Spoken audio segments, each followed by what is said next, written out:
Okay, in this video, we'll teach you how to back up the programs in the teaching patent.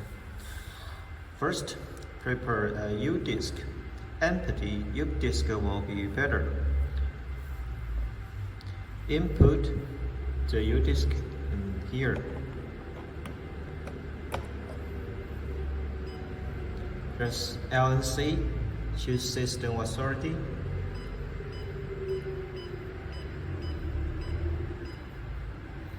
Here again, choose WeTransfer. Choose here, teach.